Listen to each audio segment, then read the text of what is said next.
Welcome everyone to Museum of Futures. I'm Claire Marshall. And I'm Mel Rumble. And we thought we might take you on a bit of a tour of the exhibition Our Shared Futures, which is currently at New South Wales Parliament. Let's do it.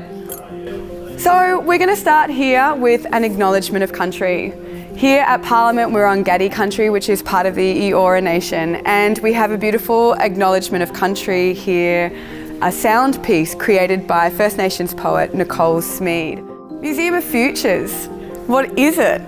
Well, to start with, it's a paradox, but that's what's quite fun about it. When we tend to think of what a museum is, we think of an institution, a building where items are collected, stolen maybe, and put on display to tell us about the past.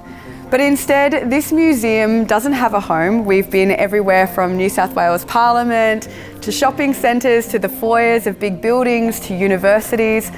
And all of the artworks that we're going to show you here today have been created by artists and communities in collaboration together.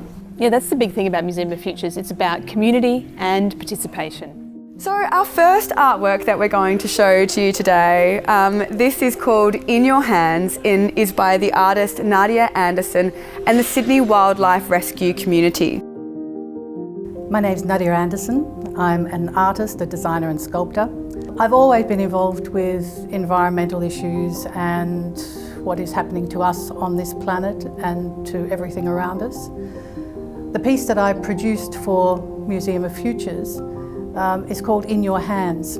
We are amazingly gifted in Australia with a huge range of native wildlife, but it's horrifying to think that in the last 50 years we've lost over 300 species of native wildlife. And a lot of that is to do with just development. It's cutting down forests, it's draining marshes, it's polluting waterways. We've done a lot of damage, but on top of all that, we now have climate change. So creatures, including us, are going to have to find ways of surviving in this environment. So coming back to my piece, it's called In Your Hands. It depicts two human hands, which are my arms. I sculpted in clay and then moulded, cast. So the two human hands, they're in a position of holding, and I've tried to make them look like tree trunks because trees and the bush are what sustain the life of so many of our native species. On the hands and in the hands and around the hands are very tiny pewter animals, a range of Australian animals, and they're being supported by, nurtured by, protected by the tree arms that are there. They're protected by the glass dome, which is to signify a protected environment. Inside the protected environment, they're all doing really well. They're happy, they're climbing, they're eating, they're surviving. Outside that protected environment, things look pretty desolate. And that could be the possible future, that if we don't actively set about doing things to protect our native environment, that's wildlife, it's flora and fauna, it's all the plants as well that we have that are unique here in Australia. If we don't start doing something to protect them, it's not going to be there in another 20, 30 years.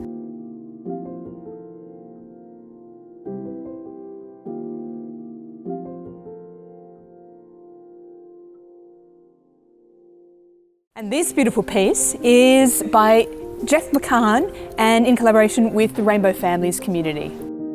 Hi, I'm Jeff McCann. I'm an artist, illustrator and maker, and I've been working full-time as an artist for the past 7 years. And my work revolves around a lot of different things. The main focus is around making work that is playful, making work that is inclusive, and making work that is really sustainable or has a sustainable approach to it. I was partnered with Rainbow Families, which was pretty perfect because I have been in contact with them for quite a few years, and I've actually done a workshop for a Rainbow Families event back in Mardi Gras a few years ago. And I've always known about them, and so that was great. And the inspiration that I got from their responses rung pretty true to just like who I am as well, which was great. It was kaleidoscope effect. There was that there's infinite possibilities for play and imagination in the world, and that everyone is a potential playmate, which is just such a cute and wholesome but like powerful thing to think about. And that's exactly what I wanted to tap into straight away, was this idea of infinite options. And it started with, for me, I took it straight to the cardboard, and for me that's what I connected with, is that my cardboard is my infinite options. All right, moving along, this is the beautiful Bear Mountain. This was created by Guy Fredericks with the Studio A Artist Collective. And the Studio A Artist Collective is a collective of artists who all have a disability, and they're doing amazing things at the moment. They've actually had finalists in the Archibald Prize for the last few years. They've done fashion collaborations, and Guy's artwork is winning awards, so we're very proud to have this in the exhibition. My name is Guy, and I'm an artist at Studio A. I have developed my own style of sculpture. I'm using armature wire, butcher's paper and paper mache, while I also do painting and drawing. My work usually depicts animal portraits and nature. Yeah. The Bear Mountain is the sculpture that I made for Museum of Futures. Bear Mountain represents the regeneration of the earth and long period of hibernation. It is the earth coming back to life after the bushfire, floods and the COVID-19 pandemic. What I want to see happen in the future is, I love to see us solve the energy problem, the way we use nature to generate it. Nature doesn't have a problem, but the way we use it as a resource,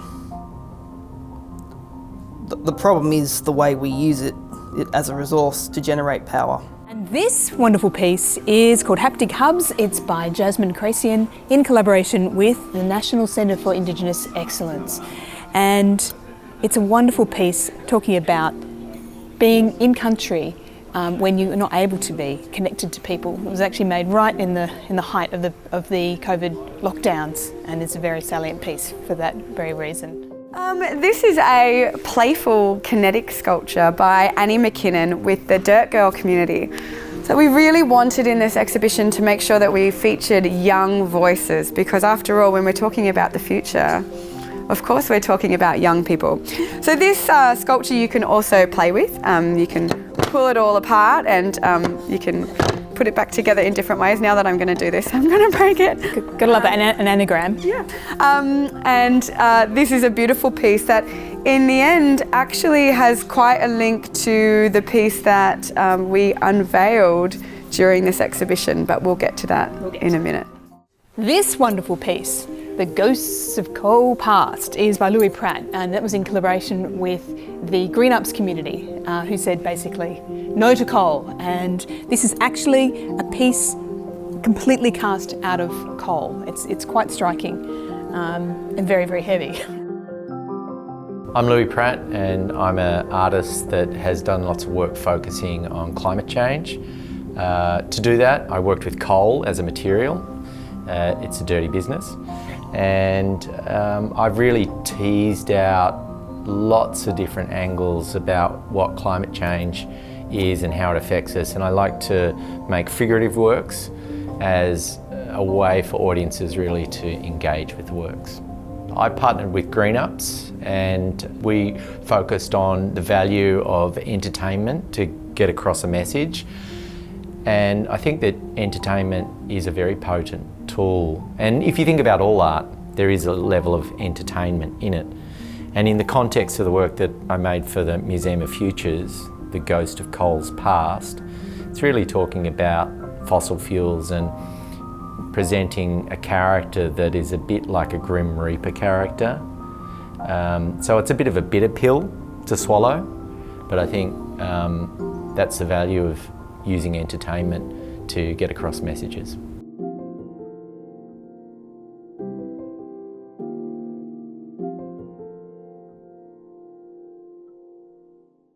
This piece is a collaboration between photographer Orion Mitchell and the Sydney Artists and Art Galleries community. And yeah, this piece is a series of photographs. It's a really interesting story talking about universal basic income and how with the advent of AI, which is a very salient conversation to be having at the moment, we really changed the kind of jobs that we valued, that jobs that had care at their heart became the jobs that we valued. So this is a lovely, lovely piece.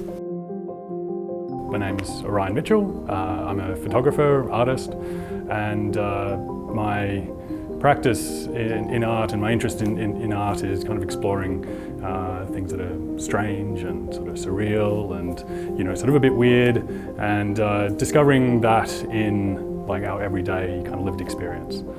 Yeah, the inspiration that I took from the Sydney Artists and Art Galleries community is the idea of the universal basic income. And I was also inspired by William Gibson's quote of, you know, the future is already here, it's just not evenly distributed yet. And that led me to looking more into, you know, this idea of the universal basic income and how our society might change to, or what our society might look like if that was sort of implemented. And I looked at how artists might benefit from that, how you know, people who are sort of carers, you know, might benefit from that, and yeah, and that sort of led me down, you know, this rabbit hole of kind of existential questions about, you know, how do we actually live a meaningful life? If we don't need to work, what is, how do we live our life? You know, what do we do with our time, you know, while we're here? I looked at how in certain areas of our society we already have some sort of a universal basic income, you know, and that during lockdown in particular, that looked like the kind of expanded COVID payments, you know, that people on Centrelink and students and such were receiving. So I knew that down at the ICC, once it gets dark, a bunch of street dancers just turn up and make use of all the mirrors, all the reflective glass, you know, around that area, and they have their dance crews and they, you know, practice their routines. And I thought, hey, why don't I just go down there, see if anybody's interested in doing photos with me, and see what happens.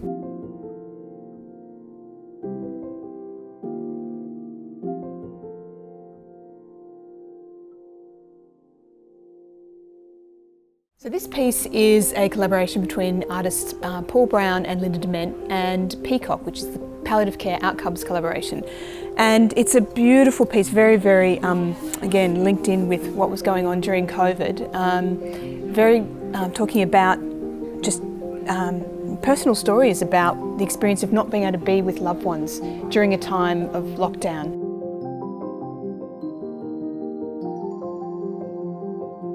I'm Linda Dement. I'm an artist and I've been working with computers mostly for a long time, and I have a long-standing interest in bodies and technologies. We were partnered with the Palliative Care Outcome Collaboration Group from University of Wollongong, and they're just really intensely good people who are looking into improving end-of-life situations, palliative care.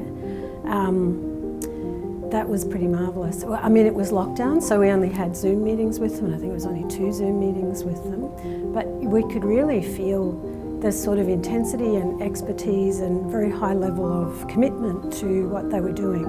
And they were really, they were strongly impacted by coronavirus, of course, because you can imagine if you are in palliative care and the pandemic has hit, there were some new and really awful issues around not being able to have your loved ones around you, or all sorts of things. So it was great of them to take the time to be involved in this, given the situation.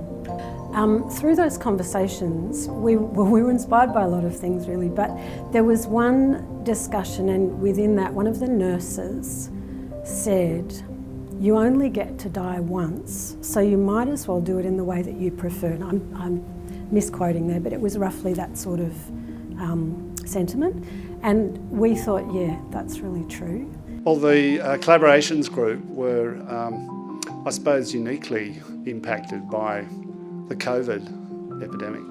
an organisation that's devoted to allowing the best possible palliative care in Australia, suddenly facing a situation where the parameters are so dramatically changed that, for example, you've got the situation where loved ones couldn't even be in the presence of someone who was in their last days.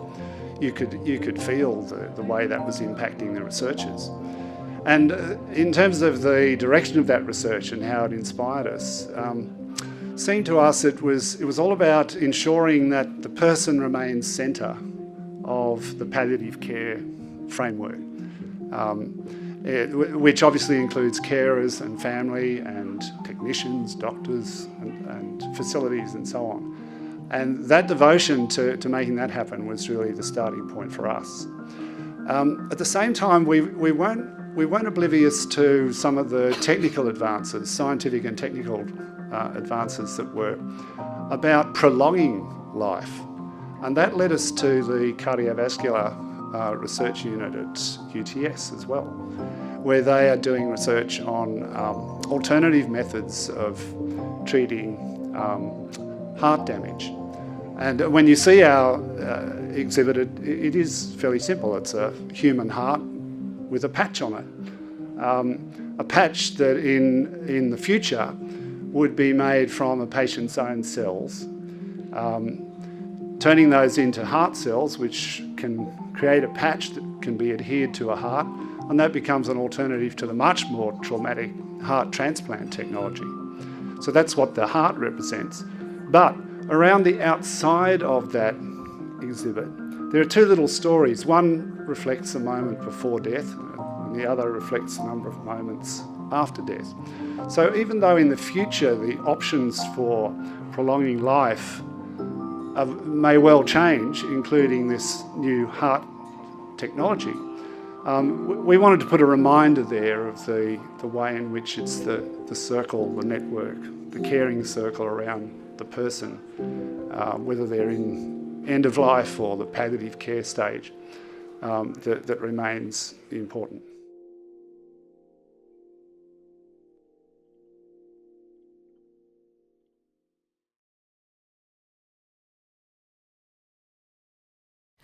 So this is one of my favourite pieces here. This is a collaboration between illustrator Rocco Fazzari and the New Economy Network Australia. And we'll pick this one up and have a bit of a play with this one. And when we heard the responses from the New Economy Network Australia, I said to Rocco, oh my gosh, I think I might have an idea for how we're going to do this. Because my son had been given a book called What Do People Do All Day? That was a Richard Scarry book. Most of you might even have read a Richard Scarry book. They were quite popular. And this book illustrated what life was like in 1969, 1970. So we imagined what would people do all day, the 2050 version. So Rocco illustrated this whole book, and there's some really fun things in here I want to show you. So in the original book, they had building a road. So we decided that we would put removing a road so that we could have markets and bicycle paths and community gardens. In the original, they had powering the town with coal. So in our 2050, our town is of course powered by renewable energy. And then in the original book, they had everyone is a worker. And so we reimagined that as everyone is a helper. And we imagined borrowing exchanges, communal autonomous vehicles, and community carers, and community savings banks. So this is a lovely piece. One day we might do the whole book. My name is Rocco Fazzari. I've been an artist creator for a long time, many decades, and I used to work as a cartoonist illustrator for Fairfax publications, Sydney Morning Herald, The Age, Canberra Times, you name it, I've done it. Exhibit, painting, make short films, a few other things. I was partnered with the New Economy Network, and they inspired me to create artwork in a style of Richard Scarry. The book originally titled What Do People Do All Day? So I loved the kind of rustic feel of the original, the geeky kind of goofy style, which I tried to reinterpret into a modern take that would, include the new economy network ideology into, The road that was laid in the 60s, we've dug it up and turned it into a garden. That was fun to do. Okay, the work was created hand-drawn on my iPad, and I was always conscious that it still had to have a kind of a rustic feel about it, so to reflect the original, but also a modern take. So I was able to use the Procreate drawing app, which allowed me to use brushes and inks that was in the style of the original, but you can see there's a digital take on it. Then we collated all the drawings together and laid them out onto page format, and we turned it into a book, And so it looked as much as possible like the original, a parody of the original book.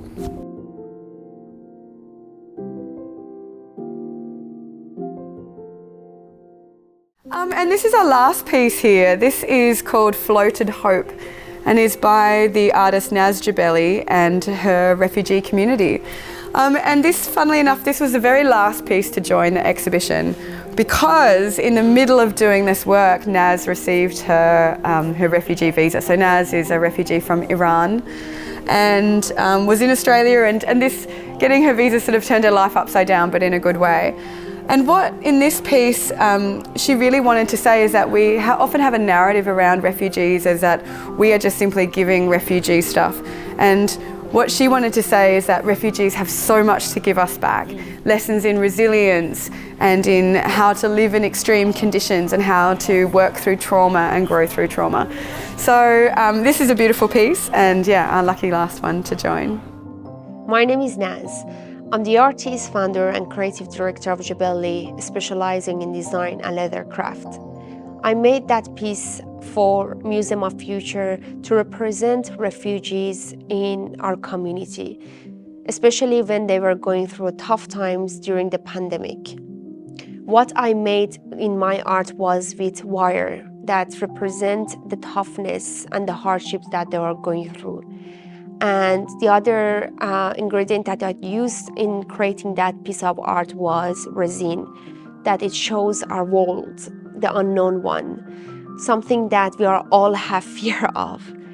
So I was hoping with creating this piece of art, I could bring the feeling of the fear and the difficulties and hardships that individuals, especially from refugee background, they're going through. And I hope if we see one, we're going to welcome them and support them in any way. Thank you so much. So our latest work that was created thanks to funding from the Australia Council for the Arts and for City of Sydney is the incredible Yadinji. I'm so proud of this beautiful work. So this was created by Michael Robinson and Nicole Smede and has a few kind of components to it. The first is an absolutely amazing sound piece. We will make sure that we put the link below. Everyone should listen to it. You should listen to it somewhere quiet where you can feel the whole sound. I think there's hundreds of samples and it feels like you're just existing in all time at once. Nicole has done an absolutely incredible job. But this piece also consists of 31 now different plaques with transformative events on it that are linked together by string or rope that has been knotted to show the connections that we have along the way. And then sitting in the very centre is this absolutely amazing carving that's been done by Michael Robinson. My name is Nicole Smede. I'm a musician, a vocalist and a poet. I have Warramai ancestry as well as European ancestry, German, Irish and English. So I created a sound piece for Yadinji with that idea of time in mind and the concept that all time is happening simultaneously.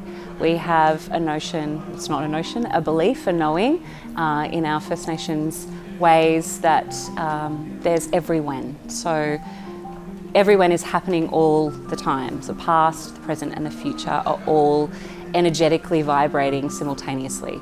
And so my sound work really takes that belief and that knowing and tries to, in the best way that I can, show that through sound, honouring country. So the sounds of the birds, the whales, trees, the water, all of those beautiful elements of country circling through time, backwards and forwards. Yeah, I took a lot of sound recordings. I love walking on country and taking recordings as I go. So all of the sounds in this work have come from the country that I live on, which is Gumia Dharawal and Wadi Wadi country. So I just go for walks and I take my recorder with me and I take those sounds, and then I take them back into the home and put them on my computer, cut them up, and really then just play with them and see what stories want to be told.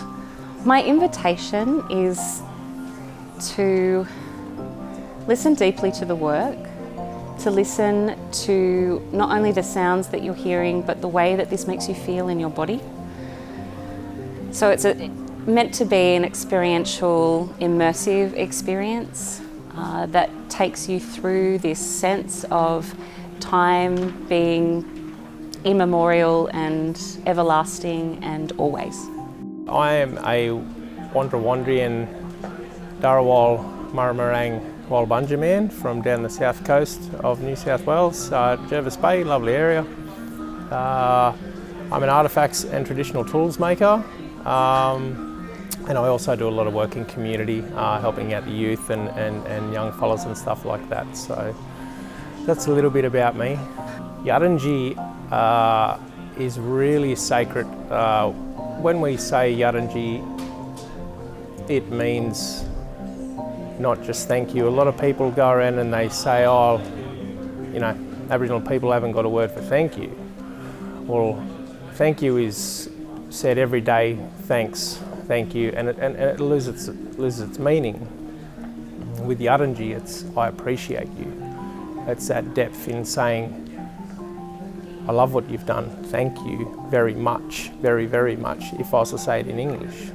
But it's also said from not only here, it's said from within your spirit and within your art. Yadinji, I appreciate you. It's got a deep meaning. The concept was time. I had hardly no time to make it.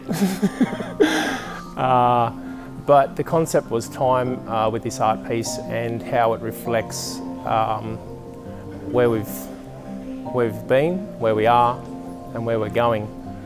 So if I was to rewind just 300 years ago, we were only taking what we needed. There was no wheels, there was no greed. And then if I fast forward into 1788, 1800s, 1900s, well, the occupation came and we started taking what we wanted. And our mother started struggling because we were losing respect for her. And then in 2023, not only have we taken what's here, we've also started taking what's inside of her as well. So if you could imagine ripping into a woman's womb and taking all of that beautiful sacredness out of her, what's she left with? This piece of wood here is a cypress pine, and it was out of the 2020 fires. So it was slabbed up. I was lucky enough to go down and see a very good friend of mine, and he said, I've got this for you.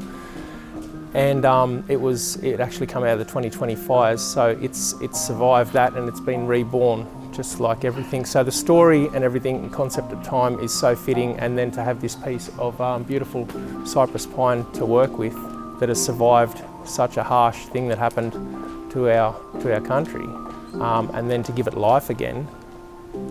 But it's also got a story of its own as well, just like all we do.